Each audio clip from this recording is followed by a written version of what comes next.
दोपहर के 2 बज गए हैं। गुजरात में 6 घंटे की वोटिंग हो चुकी है और अब तक 35% मतदान किए जाने की खबर है।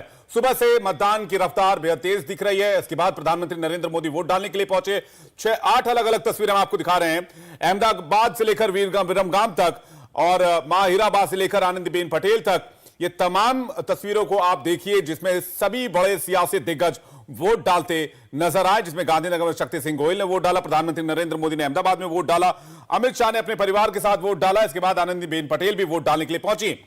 बिल्कुल, तमाम वीवीआईपीज आज मैदान में नजर आए, वोट डालने के लिए वो पहुंचे थे। आपको बता दें, दूसरे चरण की वोटिंग के लिए लगभग 26,000 पोलिंग बूथ्स बनाए गए हैं, जहां पर आज सुबह से ही मतदाताओं की लंबी लंबी कतारें लगी हुई हैं। इन तस्वीरों के जरिए समझिए, 8 तस्वीरों के जरिए देखिए, यहां अहमदाबाद में प्रधानमंत्री नरेंद्र मोदी ने अपना वोट डाला। इसके अलावा गृह मंत्री अमित शाह भी अहमदाबाद में वोट डालने के लिए पहुंचे।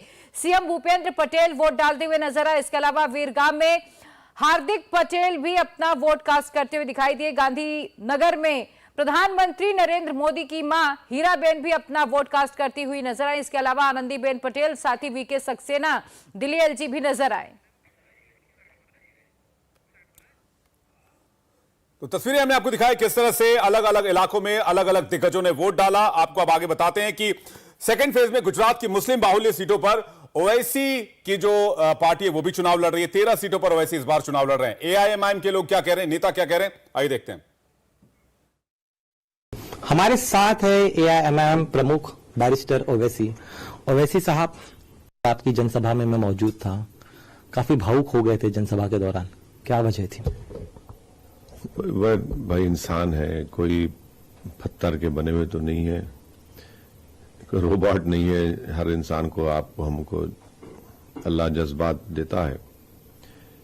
बिल्किस बानो का जिक्र कर रहे थे, तो बिल्किस बानो की लड़ाई, बिल्किस बानो के जुल्म, और 20 साल के बाद भी आज भी बिल्किस अपने इंसाफ की लड़ाई लड़ रही है। तो बस वो बिल्किस बानो की, उसकी तड़प, उसकी तकलीफ, वो सब याद आ गई हमको। ऐसा कुछ नहीं है, बस यही थी। लेकिन उसी दौरान आपने करीब 1-2 बार नहीं, करीब 10 बार अल्लाह से दुआ मांगी कि या अल्लाह साबिर को जिता दे। आखिर क्या वजह है? क्या आपको लग रहा है कि जो सीट शायद निकल सकती थी अब वो फंस गई है? नहीं, दुआ करना तो हमारे हाथ में है, और इंसान पूरी मेहनत करने के बाद जो उसको अल्लाह ने जिस किसी को सलाहियत दी, तो वो अपनी सलाहियत को इस्तेमाल करता, मेहनत करता, उसके बाद वो अल्लाह से दुआ करता है कि अल्लाह अब आप कामयाब कर दीजिए। तो यही है, दुआ करना हमारा हाथ में, हमारे बस की, मेहनत करना हमारे हाथ में है, दुआ करना हमारा काम है।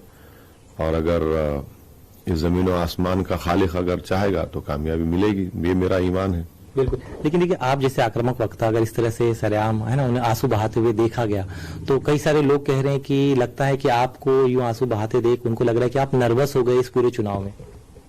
नहीं, चुनाव के ताल्लुक से नर्वस नहीं है। बिल्किस बानो की तकलीफ जो हमको कई, जब से बिल्किस बानो की बेटी की हत्या करने वालों को, उसकी मां का रेप, हत्या करने वालों को, बिल्किस से बलात्कार करने वालों को जब से मोदी सरकार ने छोड़ा, ये हमारे लिए बड़ी तकलीफ दे बात साबित हुई है। और हम यही देख रहे थे कि अभी हम सब, हमारे घर में बेटियां हैं, बहन है, रिश्तेदार हैं, तो यही चीज हम देखकर हमको वो चीज सता रही थी और तकलीफ पहुंचा रही थी। तो वही मकसद, चुनाव के ताल्लुक से क्या नर्वस होने का है। लेकिन आप भले चुनाव का ना जिक्र करें, लेकिन कांग्रेस का कहना है कि आपके जो आंसू थे वो एक नाटक था, नौटंकी थी, आप लोगों को जो है बेवकूफ बनाने की कोशिश कर रहे थे, इमोशनली ब्लैकमेल कर रहे थे। अब देखिए ना, ये इनके नेता खुद मैदान छोड़ के भाग गए। चुनाव यहां हो रहा है तो उन्होंने वॉक ओवर दे दिया है भाजपा को। उनको तो यह होना चाहिए था, एक सभा करते हैं और उस सभा में अपने कैंडिडेट को वोट देने की अपील भी नहीं करते हैं। अगर हम बिल्किस का जिक्र करते हैं, हमारे आंख में आंसू आ गए, आपके आंख में क्यों नहीं आते आंसू? आपने क्यों बिल्किस के मसले को नहीं उठाया? आप बताइए, कोविड के दौरान में आज वो हमारे आंसुओं को एक मजाक समझ रहे हैं। जब कोविड में वही विधायक गायब हो गया, साबिर काबुलीवाला, अपनी जान को खतरे में डालकर, उसी विधानसभा के कई लोगों की मदद करता है, टीम बनाकर उनके हर एतबार से मदद करता है। तो अब ऐसा है ना कि जो इंसान किसी की तकलीफ को महसूस नहीं करता, किसी के गम को अपना गम नहीं समझता, तो वो जनता की क्या खिदमत करेगा? आपको तो अगर आप इंसान हैं तो आपको तो महसूस करना चाहिए। तो ये कांग्रेस लोग ऐसे कोल्ड हो गए, ठंडे पड़ गए कि ना उनको तड़पती इंसानियत उनके दिल पर सर करती, ना उनको कोविड के दौरान जो लोग ऑक्सीजन के लिए तड़प रहे थे जमालपुर में उनको कोई माने रखते, ना वो 723 फैक्ट्री जो 12 महीने से बंद है जिससे 1.5 लाख लोग बेरोजगार हो गए हैं, उनके घरों में चूल्हा नहीं जल रहा है, अगर वो भी देखकर उनके आंख में आंसू नहीं आते तो फिर वो जवाब देंगे, जनता जवाब देंगे उनको। आपने राहुल गांधी का जिक्र किया इसलिए मैं पहले उस पर आ जाता हूं। अभी राहुल गांधी मध्य प्रदेश में वहां पर उन्होंने जय सिया राम की फिलॉसफी बताई, आप किस तरह से देखते हैं? देखिए, भारत में महात्मा गांधी की हत्या के बाद ऐसे 2 बड़े इंपॉर्टेंट इवेंट्स हैं जिसको हम कभी नहीं भुला सकते, बल्कि 3 कह लीजिए। एक तो सिखों की हत्या दिल्ली के सड़कों पर, दूसरा 2002 का गुजरात का जेनोसाइड, और तीसरा 6 दिसंबर 1992 को जिस तरीके से भारत के संविधान की धज्जियां उड़ाई गई, सुप्रीम कोर्ट को झूठ बोला गया, और उस वक्त केंद्र में सरकार कांग्रेस की थी और बाबरी मस्जिद के अतराफ में पूरे भाजपा के बड़े नेता थे। जब बाबरी मस्जिद के ताले खोले गए, जब प्रधानमंत्री राजीव गांधी थे, होम मिनिस्टर बूटा सिंह थे, बूटा सिंह की मौजूदगी में वो जो ऑर्डर पास हुआ, उस जमाने में कंप्यूटर नहीं था, 10 मिनट की हियरिंग में 60 पेजेस का ऑर्डर दिया गया था। आज के जमाने में कंप्यूटर में शायद हो जाएगा वो, उस जमाने में नहीं हुआ, नहीं था कंप्यूटर, टाइपिस्ट। आपने धोखा दिया। तो ये जब मस्जिद में मूर्तियां रखी गई, जीबी पंत थे कांग्रेस के मुख्यमंत्री, तो ये उनकी फिलॉसफी है, इन लोगों की है, यही इसीलिए तो कहते हैं इस बारे में वो। तो आपको लगा पोलराइजेशन का भी जानबूझ के दिया गया क्योंकि वो यहाँ पर है नहीं, मुसलमानों की बात हो नहीं रही कांग्रेस की तरफ से, जानबूझ के किया?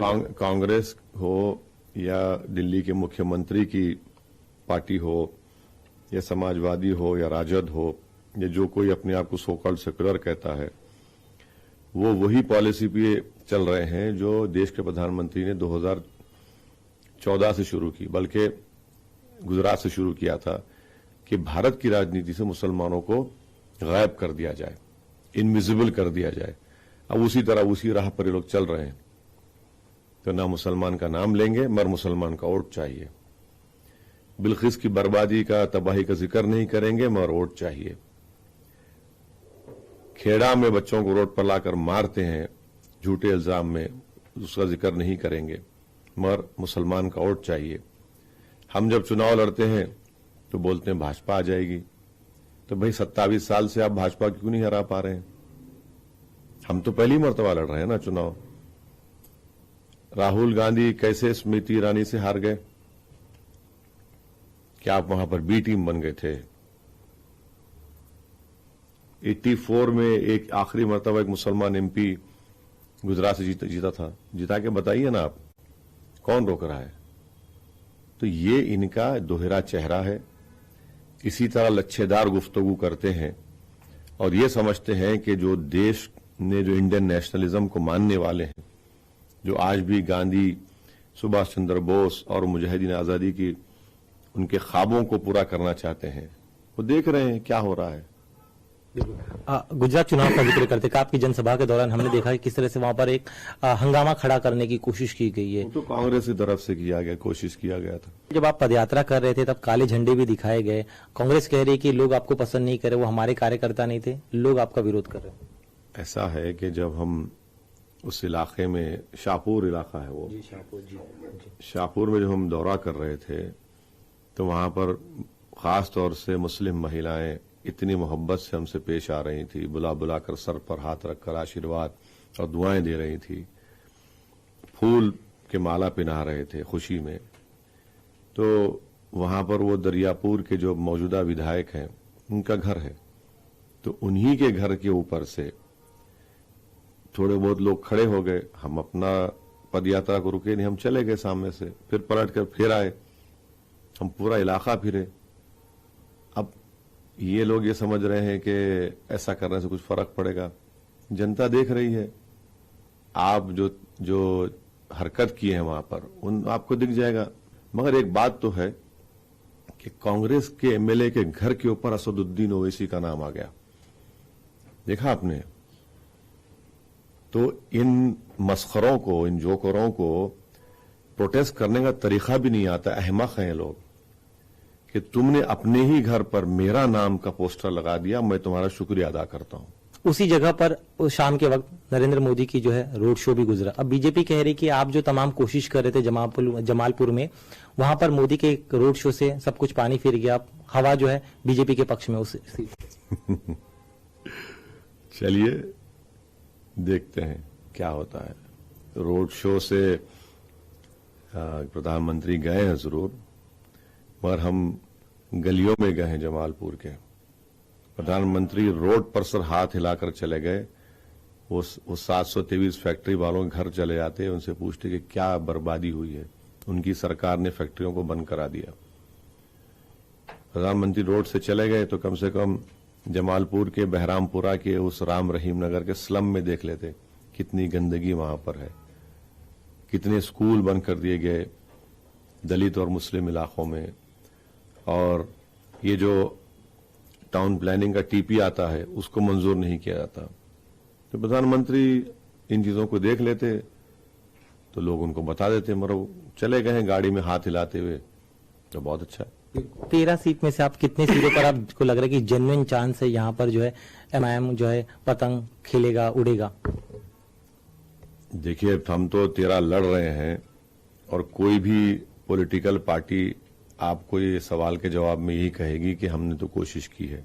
हमने भी कोशिश की है, पूरा मेहनत की है। हमारे पूरे पार्टी के जिम्मेदार, चाहे मैं हो, इम्तियाज जलील साहब हो, वारिस पठान साहब हो, मुफ्ती इस्माइल साहब हो, सैयद मोइन हो, हमारे महाराष्ट्र के, औरंगाबाद के, हैदराबाद के कॉरपोरेटर्स, सब अपना अपना यहाँ के जिम्मेदारों, साबिर भाई तो खैर हमारे पार्टी के अध्यक्ष हैं, वो तमाम कॉरपोरेटर सब मेहनत किए हैं और उम्मीद करेंगे कि अल्लाह कामयाबी देगा। सैयद मोइन का जिक्र किया तो उन्होंने कल का जो बयान है उनका वो काफी विवादास्पद हो रहा है कि पहले सिर्फ इनके मर्द बात करते थे, अब महिलाएं भी बात करने लग गए हैं। नुपुर शर्मा के संदर्भ में उन्होंने कहा है कल अपने भाषण के दौरान गोधरा में।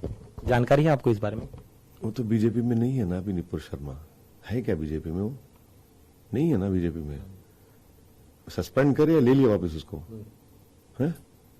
सस्पेंड ही है ना अभी? हाँ बस ठीक है, छोड़िए, सस्पेंड है।